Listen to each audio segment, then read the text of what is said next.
ExileRAT targets Tibet's government in exile. The SpeakUp backdoor afflicts many varieties of Linux systems. Facebook bans ethnic militias in Myanmar from its platform. Norway's PST intelligence service says that Huawei constitutes a security risk, and China says that's nonsense.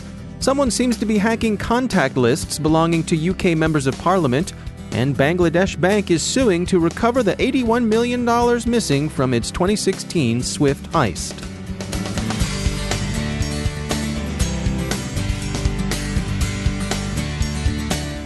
Now a moment to tell you about our sponsor, ObserveIt.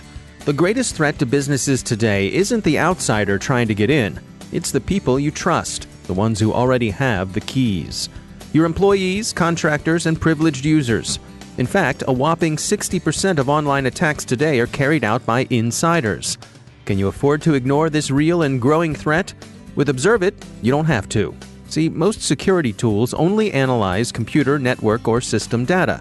But to stop insider threats, you need to see what users are doing before an incident occurs. ObserveIt combats insider threats by enabling your security team to detect risky activity, investigate in minutes, effectively respond, and stop data loss. Want to see it in action for yourself? Try ObserveIt for free. No installation required. Go to observeit.com/cyberwire. That's observeit.com/cyberwire. And we thank ObserveIt for sponsoring our show. From the CyberWire studios at Data Tribe, I'm Dave Bittner with your CyberWire summary for Tuesday, February 5th, 2019. Cisco's Talos Research Group has identified a targeted campaign against supporters of Tibet independence, including elements of the Tibetan government in exile, that installs the ExileRAT remote access Trojan.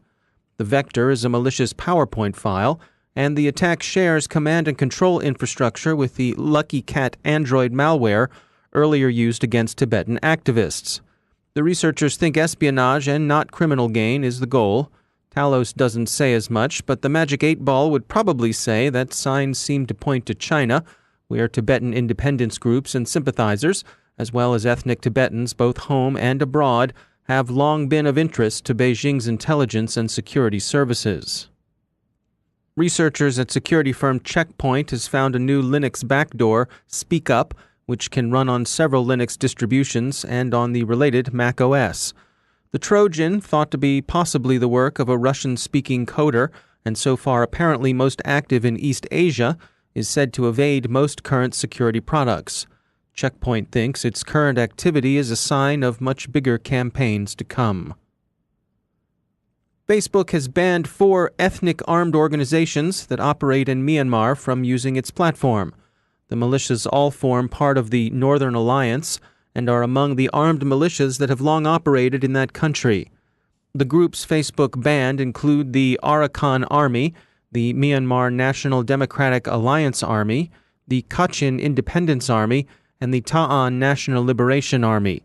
This is part of Facebook's ongoing efforts to purge its platform of groups that advocate violence, and even more of groups that use Facebook to incite or coordinate violence.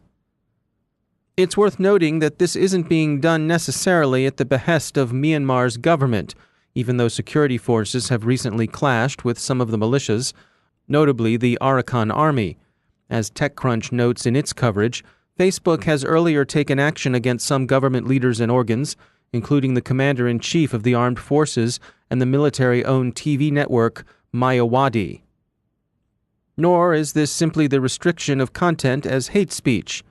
Facebook has so thoroughly permeated Myanmar's late-adopting online culture that it practically constitutes the internet for most of the country's users, and its platform has been actively used to incite and coordinate several violent campaigns, most notably those against the Rohingya Muslim minority in the Buddhist-majority nation.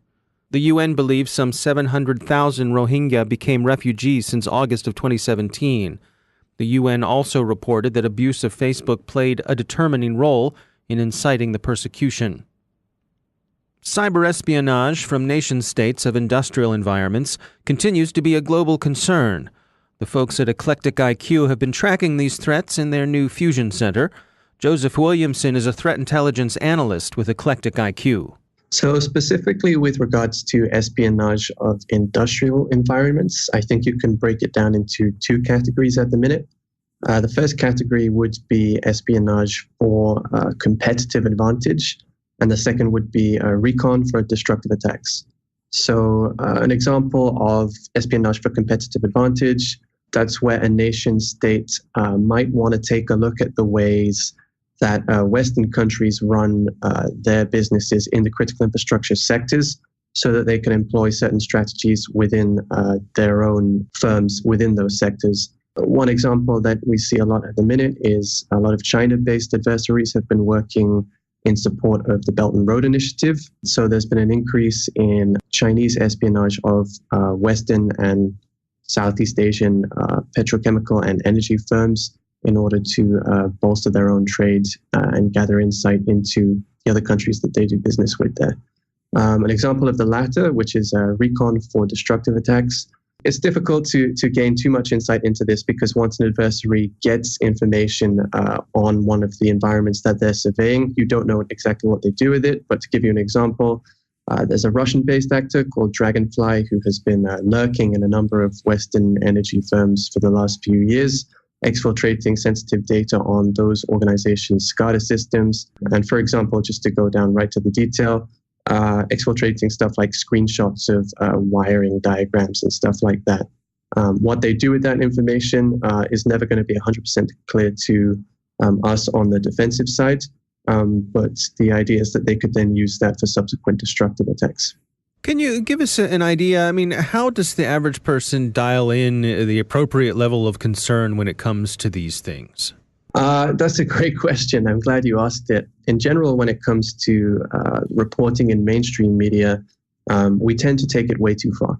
The average person is not at risk. You know, it's very unlikely that you're going to wake up and see the headline that a cyber attack on a nuclear power plant is causing immediate danger to a populace.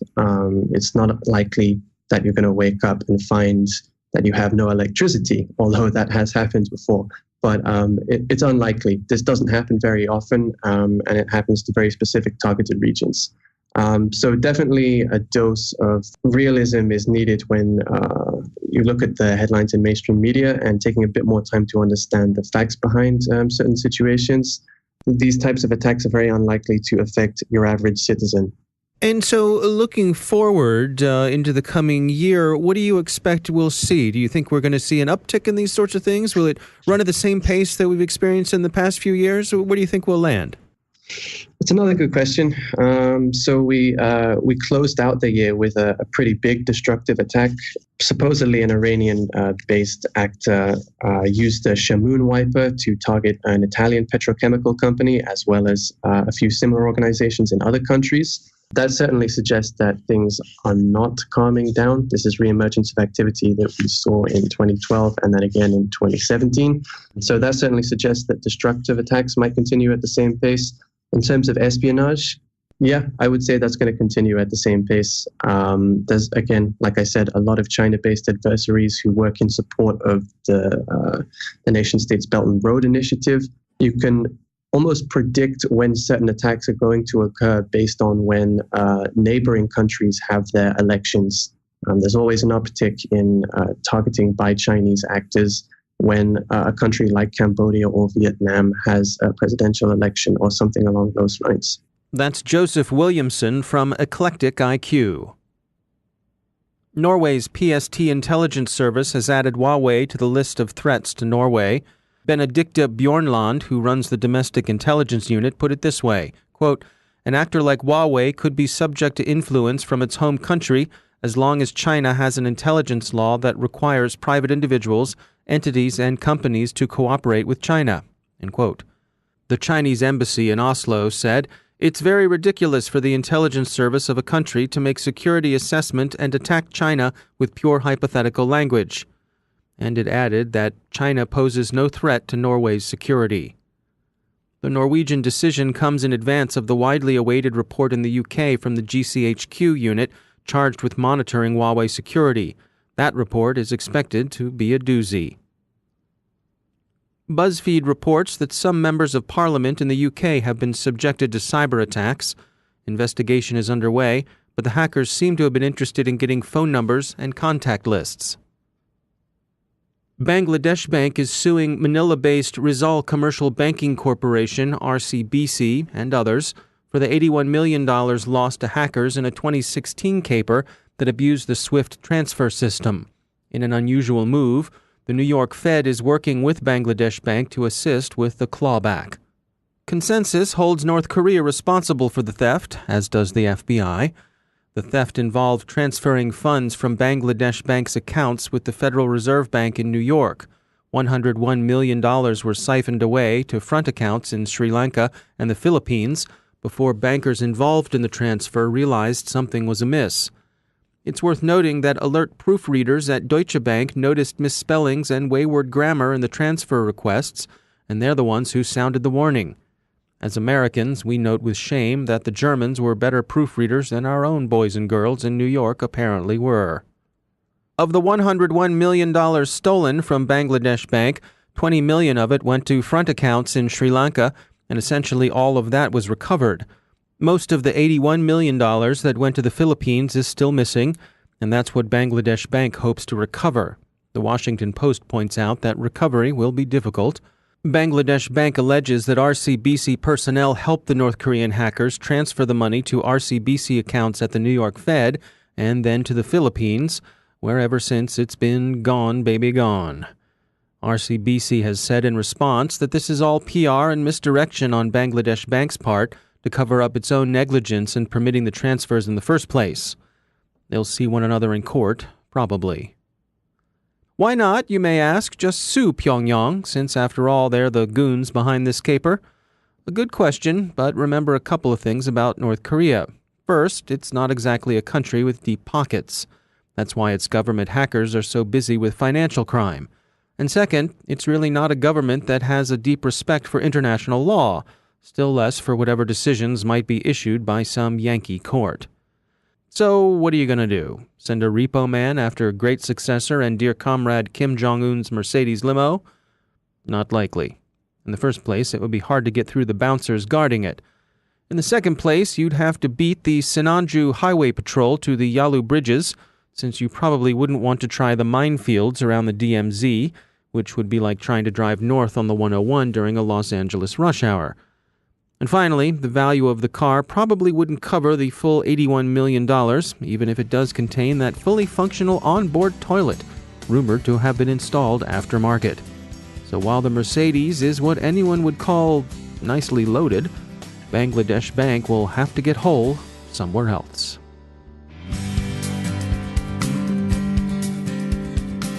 And now a word from our sponsor, KnowBe4. Many of the world's most reputable organizations rely on Kevin Mitnick, the world's most famous hacker and KnowBe4's chief hacking officer, to uncover their most dangerous security flaws. Wouldn't it be great if you had insight into the latest threats and could find out what would Kevin do? Well, now you can. Kevin and Perry Carpenter, KnowBe4's chief evangelist and strategy officer, will give you an inside look into Kevin's mind. You'll learn more about the world of penetration testing and social engineering with first-hand experiences and some disconcerting discoveries. In this webinar, you'll see exclusive demos of the latest bad guy attack strategies. You'll find out how these vulnerabilities may affect your organization, and you'll learn what you can do to stop the bad guys. In other words, what would Kevin do? Go to knowbe4.com/cyberwire to register for the webinar. That's knowbe4.com/cyberwire, and we thank KnowBe4 for sponsoring our show.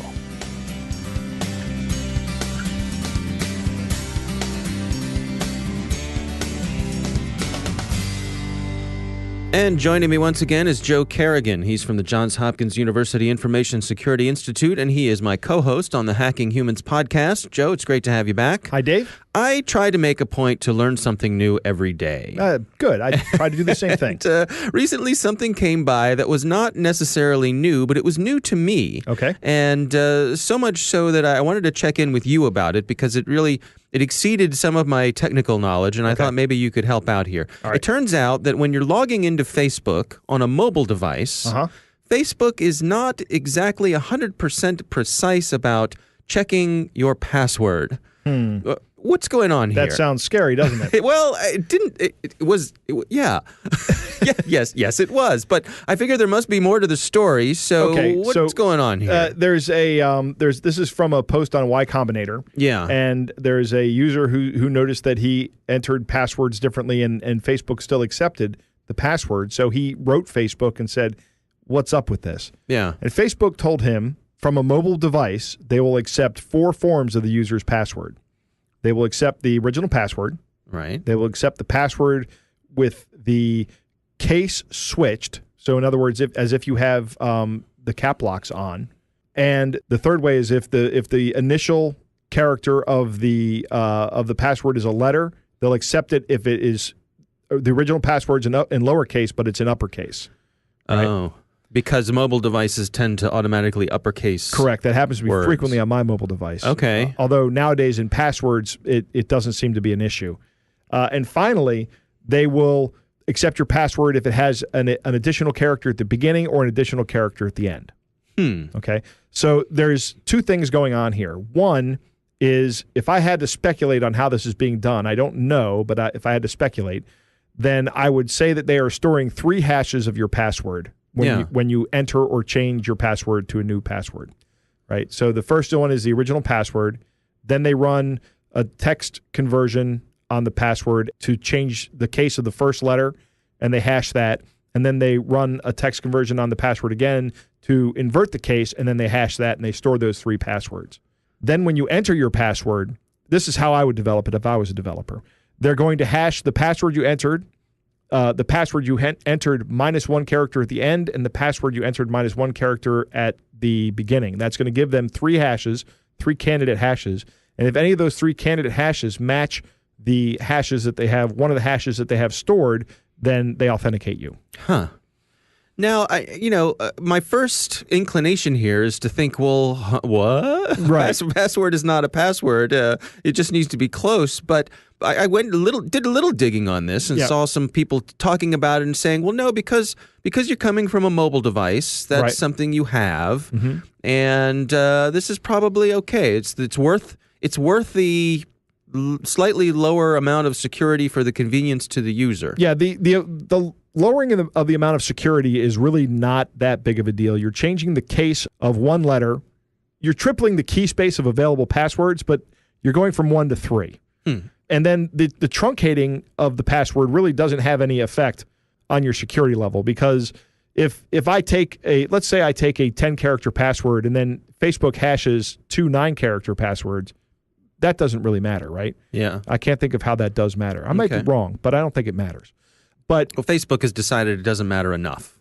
Right. And that's really the key here. It doesn't matter enough. So once again, if you're using a 20-character password that's all uppercase, lowercase, special characters, numbers, you're going to be fine. This password policy is going to have a minimal impact on your risk. I see. So it might actually make it easier for you to log in when you're coming in on a mobile device. Right. And I guess Facebook has made the decision that it's worth it to not. It's worth it to make it easier for the user to log in on a mobile device, right, rather than the whatever slight amount of insecurity it may add. Yep, is insignificant but worth it. If this were my choice, I wouldn't do it. If I was running the website, I wouldn't do this. But Facebook has opted to do it. I don't have that big of a problem with it. Yeah. All right. Well, it's interesting. Like I said, you learn something new every day. Joe Kerrigan, thanks for joining us. My pleasure, Dave. And that's the CyberWire. Thanks to all of our sponsors for making the CyberWire possible, especially our supporting sponsor, Observit, the leading insider threat management platform. Learn more at observit.com. Don't forget to check out the Grumpy Old Geeks podcast, where I contribute to a regular segment called Security Ha. I join Jason and Brian on their show for a lively discussion of the latest security news every week. You can find Grumpy Old Geeks where all the fine podcasts are listed. And check out the Recorded Future podcast, which I also host. The subject there is threat intelligence, and every week we talk to interesting people about timely cybersecurity topics. That's at recordedfuture.com/podcast. The CyberWire podcast is proudly produced in Maryland out of the startup studios of Data Tribe, where they're co-building the next generation of cybersecurity teams and technology. Our CyberWire editor is John Petrick, social media editor Jennifer Iben, technical editor Chris Russell, executive editor Peter Kilpie, and I'm Dave Bittner. Thanks for listening.